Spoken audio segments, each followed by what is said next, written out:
স্বামী বিবেকানন্দ মূর্তি পূজার ব্যাপারে একেবারেই অবাক করা ও গভীর ব্যাখ্যা দিয়েছিলেন।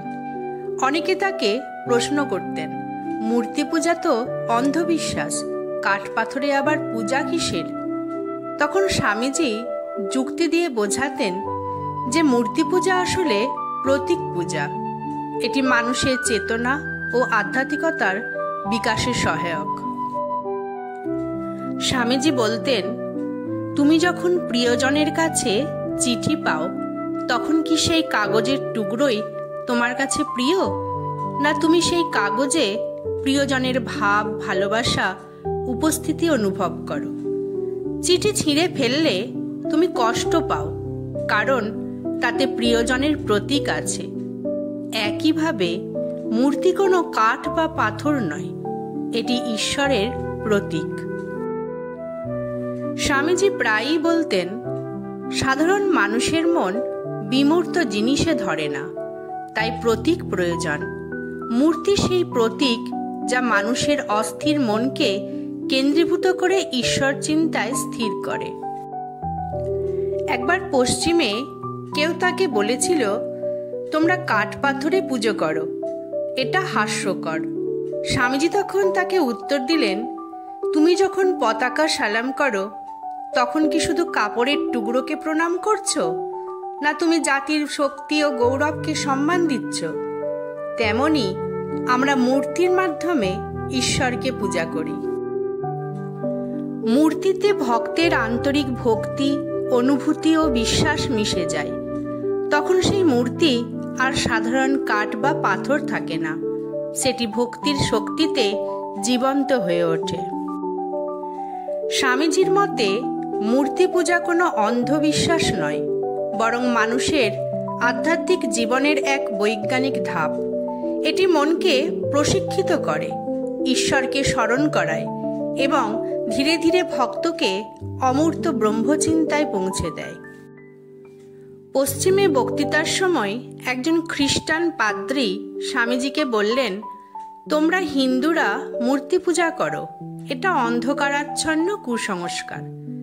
স্বামীজি তাকে জিজ্ঞাসা করলেন, তাহলে বলো তো, তোমরা গির্জায় যিশুর ছবি রাখো না?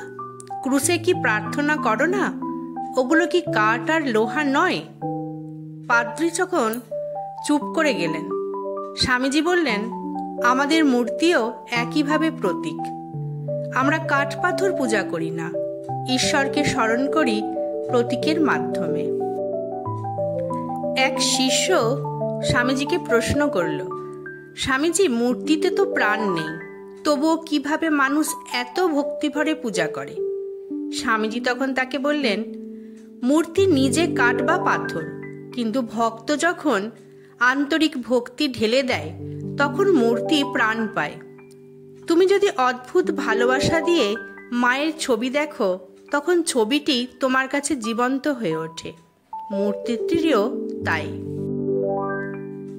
একদিন স্বামীজি বললেন, তুমি যদি মনে করো মূর্তির সামনে মাথা নোয়ানো মানে কাঠ পাথরের সামনে মাথা নোয়ানো, তবে ভুল করবে। এটা আসলে নিজের অহংকার ভাঙা। যখন তুমি মাথা নোয়াও, তখন আসলে তুমি বলছো, আমি কিছুই নই, সবই ঈশ্বর। এই বিনয়ই মূর্তি পূজার আসল উদ্দেশ্য। এক শিষ্য স্বামীজিকে প্রশ্ন করল, স্বামীজি, কেন আমাদের মন বারবার অস্থির হয়ে ওঠে? স্বামীজি তখন তাকে বললেন, মন কখনো অমূর্ত জিনিসে স্থির হয় না। তুমি যদি বলো অমূর্ত ব্রহ্ম চিন্তা করো, তবে মন ঘুরতে শুরু করবে। কিন্তু যখন দৃশ্যমান প্রতীক, যেমন মূর্তি, চোখের সামনে থাকে, তখন মন ধীরে ধীরে এক জায়গায় স্থির হয়। তাই মূর্তি পূজা হলো মনকে ঈশ্বর চিন্তায় কেন্দ্রীভূত করার উপায়। একজন দার্শনিক স্বামীজিকে বললেন, যদি ব্রহ্ম সর্বত্র বিরাজ করেন, তবে আলাদা করে মূর্তিতে পূজা কেন? স্বামীজি তখন বললেন, ঠিক তাই। যদি সত্যিই বিশ্বাস করো সর্বত্র ব্রহ্ম, তবে মূর্তিতেও ব্রহ্ম আছেন। তাহলে মূর্তিকে ছোট করে দেখা মানে আসলে নিজস্ব বিশ্বাসকেই অস্বীকার করা। একজন ভক্ত স্বামীজিকে বললেন, স্বামীজি, মূর্তি তো প্রাণহীন, এতে শক্তি কোথায়? স্বামীজি তখন বললেন, ভক্তির শক্তি মূর্তিকে প্রাণবন্ত করে তোলে। যেমন চুম্বক লোহার টুকরোকে আকর্ষণ করে, তেমনি ভক্তির আকর্ষণ মূর্তিকে জীবন্ত করে তোলে। তখন কাঠ পাথর নয়, ভক্তিই সেখানে ঈশ্বরের উপস্থিতি জাগায়। একজন পাশ্চাত্য শিল্পী স্বামীজিকে প্রশ্ন করলেন, তোমাদের মূর্তি কি শুধু ভাস্কর্য নয়? স্বামীজি তখন তাকে বললেন, শিল্প কেবল রূপ নয়, ভাবের প্রকাশ। মূর্তি হলো সেই শিল্প যেখানে ভক্তির ভাব জাগিয়ে তোলা হয়। তাই মূর্তির সামনে দাঁড়ালে মানুষ ঈশ্বরীয় অনুপ্রেরণা পায়। স্বামীজি শিষ্যদের বলেছিলেন, মানুষ সহজেই দৃশ্যমান জিনিসে মন একাগ্র করতে পারে। চোখ দিয়ে যে পথ হৃদয়ে পৌঁছায় সেটাই সবচেয়ে সহজ পথ। তাই মনোবিজ্ঞানের দিক থেকেও মূর্তি পূজা প্রয়োজন। মূর্তিকল হল মনকে প্রশিক্ষণ দেওয়ার প্রাথমিক ধাপ। এক ভক্ত জিজ্ঞাসা করলেন, স্বামীজি, মূর্তি পূজা কি চূড়ান্ত লক্ষ্য? স্বামীজি তখন তাকে বললেন, না। যেমন কৃষক জমি প্রস্তুত না করে বীজ বপন করলে ফসল হবে না, তেমনি মূর্তি পূজা হলো মন প্রস্তুত করার ধাপ। মন প্রস্তুত হলে ধীরে ধীরে অমূর্ত ঈশ্বর উপলব্ধি সম্ভব। একবার স্বামীজি বললেন, রাত্রে পথ হারানো যাত্রী যদি দূরে প্রদীপের আলো দেখে, তবে সেই আলো তাকে সঠিক পথ দেখায়। মূর্তি সেই প্রদীপের মতো, যা ভক্তকে দিশা দেয়, ঈশ্বরের দিকে টেনে নিয়ে যায়। প্রতীক ছাড়া মন অন্ধকারে পথ হারায়। এক শিষ্য সন্দেহ নিয়ে জিজ্ঞাসা করল, স্বামীজি, কাঠ পাথর কি সত্যি ঈশ্বর হতে পারে? স্বামীজি তখন তাকে জবাব দিলেন, না, কাঠ পাথর ঈশ্বর নয়, কিন্তু ভক্তির শক্তি সেই কাঠ পাথরকে জীবন্ত করে তোলে। মূর্তি পূজা মানে কাঠ পাথর পূজা নয়, এটি ভক্তির মাধ্যমে ঈশ্বরকে আহ্বান করা। স্বামীজি একবার বললেন, যেমন সঙ্গীত শিল্পী সুর শেখাতে নোটেশন ব্যবহার করে, এটি সুর নয় কিন্তু সুর শেখার উপায়, তেমনি মূর্তি হলো ঈশ্বর চিন্তার নোটেশন।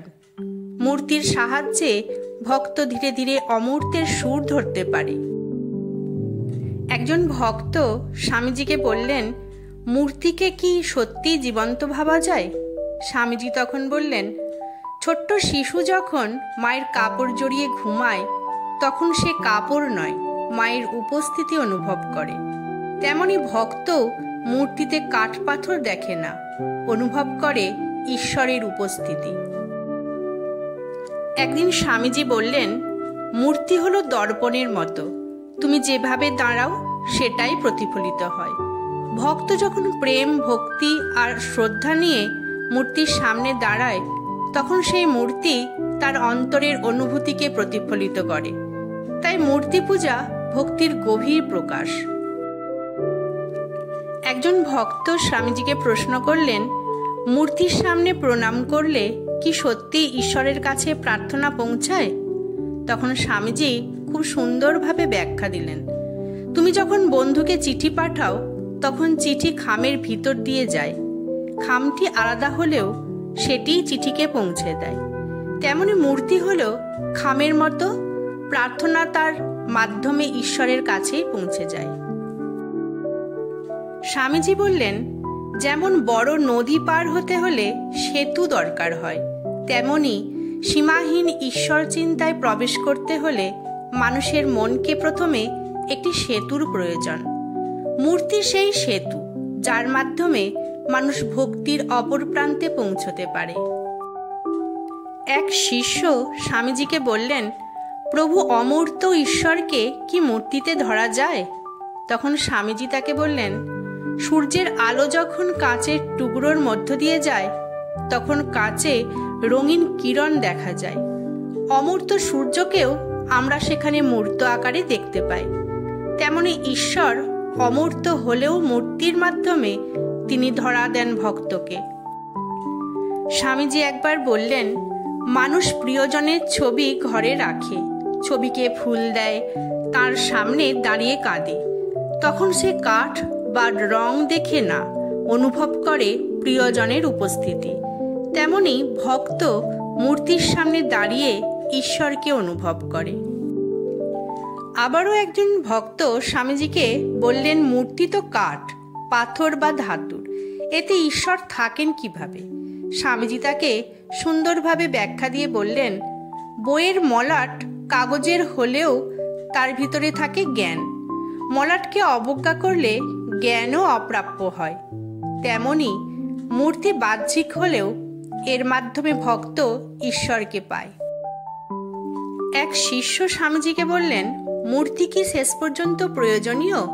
স্বামীজি বললেন, যেমন বীজ থেকে বৃক্ষ জন্মায়, পরে বীজটি অদৃশ্য হয়ে যায়, তেমনি মূর্তি পূজা থেকে ভক্তি জন্মায়। পরে ভক্ত ঈশ্বরকে সর্বত্র দেখতে পায়।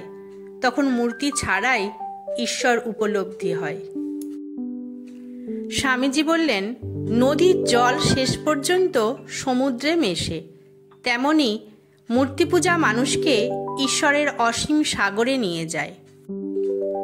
আয়নায় মুখ দেখা মানে আসল মুখ দেখা নয়, কিন্তু আয়না না থাকলে আমরা মুখই দেখতে পেতাম না। তেমনি মূর্তি ঈশ্বরের প্রতিবিম্ব, যা আমাদের ঈশ্বরকে অনুভব করতে সাহায্য করে। এক ভক্ত জিজ্ঞাসা করলেন, মূর্তি পূজা যদি ছেড়ে দেওয়া হয় তাহলে কি ক্ষতি হবে? স্বামীজি তখন বললেন, যেমন অঙ্ক শেখাতে কাঠি ব্যবহার করা হয়, কিন্তু পরে বড় হলে আর দরকার হয় না, তেমনি মূর্তি পূজা হলো শিক্ষার প্রথম ধাপ। একেবারে বাদ দিলে শিখতেই পারবে না। পুকুরের জলে আকাশ দেখা মানে আসল আকাশ দেখা নয়, কিন্তু তাও আমরা আকাশ সম্পর্কে ধারণা পাই। মূর্তি পূজা তেমনই, আসল ঈশ্বর নয়, কিন্তু ঈশ্বরের আভাস মেলে তার থেকে। আমার ভিডিওটি আপনাদের কেমন লাগলো অবশ্যই একটি কমেন্ট করে জানাবেন। আর কোনো ভুল ত্রুটি হয়ে থাকলে ক্ষমা করবেন। সবাই ভালো থাকবেন। ধন্যবাদ।